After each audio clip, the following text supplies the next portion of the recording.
When you meditate, try to think of it as a process of exploration.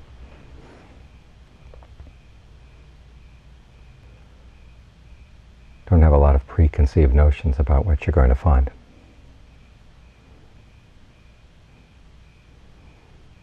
Because if you go into it thinking that you're just going to reprogram your mind, well, you could reprogram your mind into seeing almost anything. If you believe firmly enough that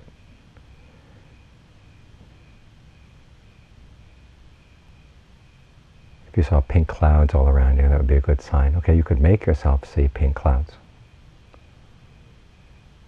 If you believe firmly enough that if you see the whole world as blue, you'd find true happiness. Okay, then you would make yourself see the whole world as blue. So that's no indication that the world really is blue.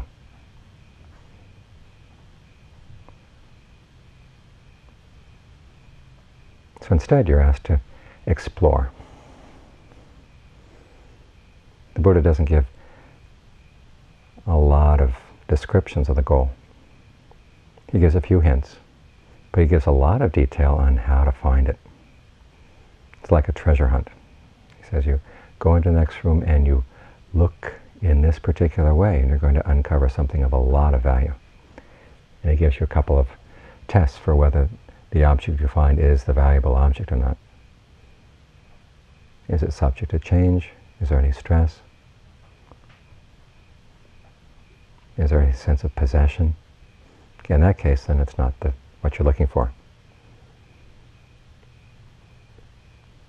But what precisely it is you're looking for, he gives only a few hints. So that's what we should focus on, is the process of what we're doing. What you think about is awakening. There were three knowledges. There was a knowledge of previous lives, knowledge of beings passing away and being reborn in line with their karma, and then the knowledge of the Four Noble Truths. Now those first two knowledges were still not all that certain. There was an element of possible doubt. I mean, you have visions of previous lifetimes, doesn't mean you actually had previous lifetimes. You see people being reborn, but passing away, being reborn in line with their karma. Does that mean that it really happens? And you can see all kinds of things.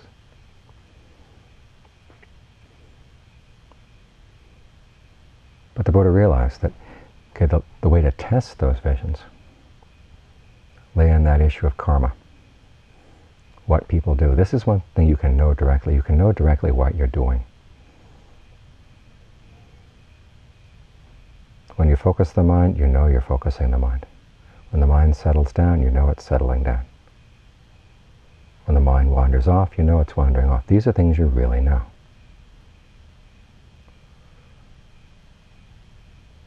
When you experience suffering, okay, you know. When you experience a lack of suffering, you really know. So those are the two issues the Buddha focused on.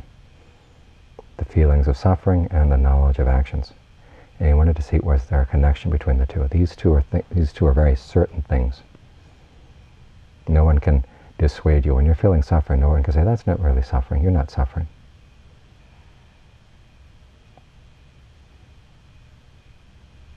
When you do something, you know that you're doing it.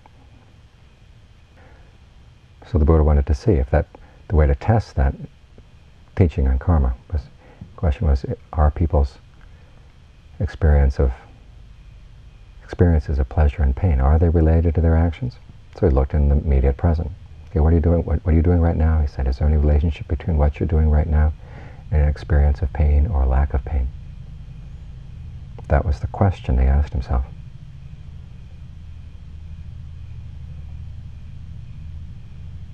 Then the next question, when he saw that there was a connection, okay, is it possible not to do something?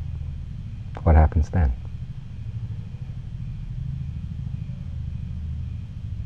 So we work to let go of the craving and ignorance that lead to action, that are involved in action. See what happens then. So he's dealing with realities that are immediately apparent, immediately present.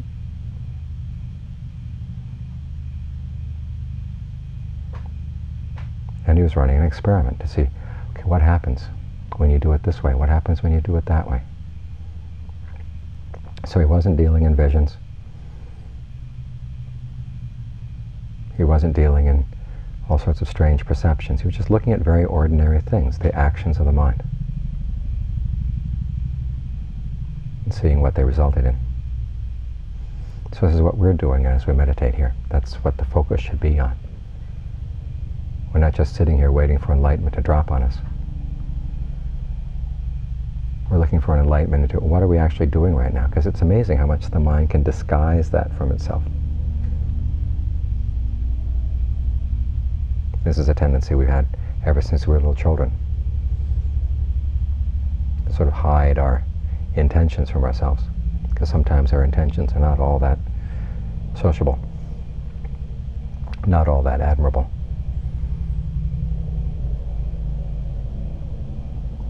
And so we can find ways of justifying almost anything to ourselves. And in the process, we learn how to be a little bit dishonest. Sometimes not just a little bit, sometimes quite dishonest with ourselves. And so when we're meditating, we want to take our basic honesty and focus it on this issue here. Let's really get truthful about what's going on right now.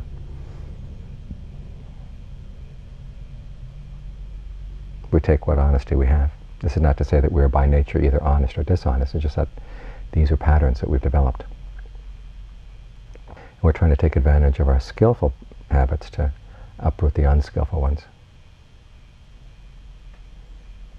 So how do we get clear about our intentions? You have to make the mind really still. That's why we're focused on the breath.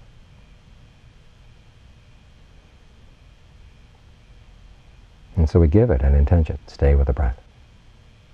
Don't move. Don't go wandering off to other things. And then we give it a further intention. Okay? Try to breathe as comfortably as possible. Here you are, immediate exercise in the relationship between your actions and feelings of pleasure and pain. So you want to develop that particular sensitivity as much as you can. So it's the combination of the stillness of your focus and the point where you are focused, right at this issue of intention and its relationship to pleasure and pain.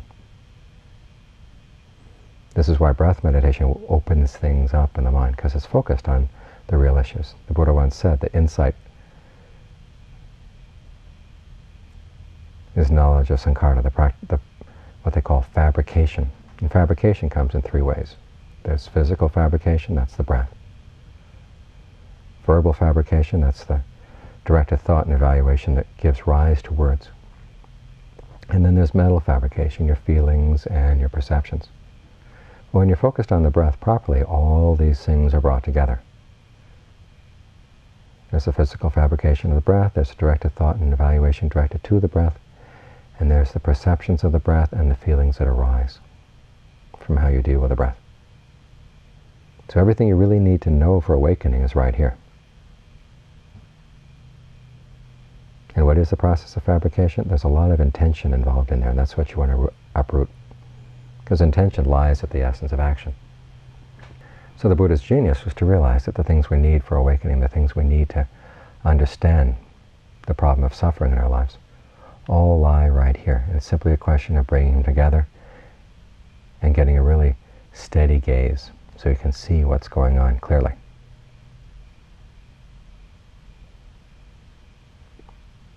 What happens when you really focus your attention right here and don't let yourself get distracted? What happens when you develop your sensitivities in this area? What do you find? And Ajahn Mahabua talks about his time with Ajahn Mun, saying that Ajahn Mun would give long Dharma talks, sort of sketching out the whole path of the practice. Because at any one time there would often be lots and lots of different people coming to study with him, all at different stages of the practice. And so in order to cover everybody, he would start from the most basic levels on up to the highest.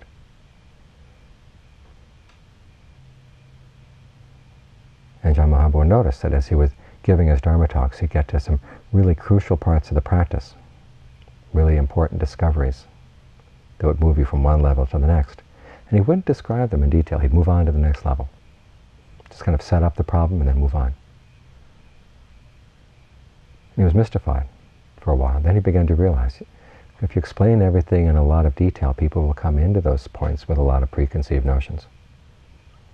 And the preconceived notions will get in the way.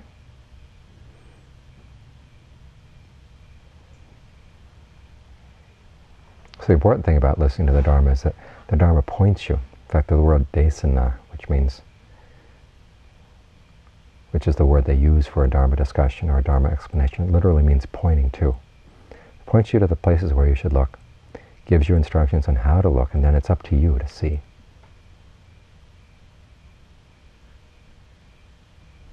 When the Buddha would give instructions for meditation, he wouldn't say, go do insight. He'd say, go practice jhana.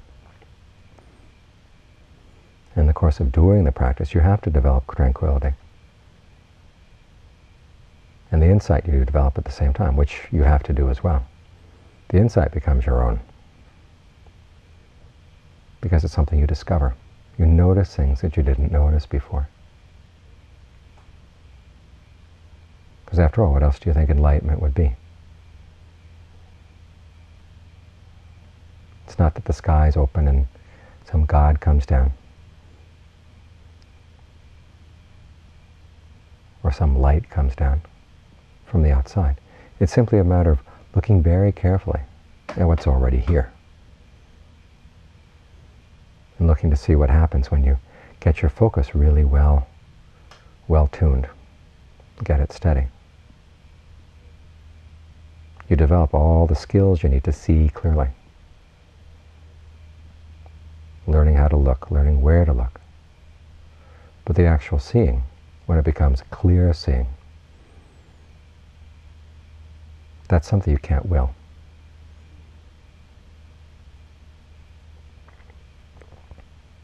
But the potential for it is all right here. So look carefully. There's a lot to see here, a lot to understand, a lot to explore and discover.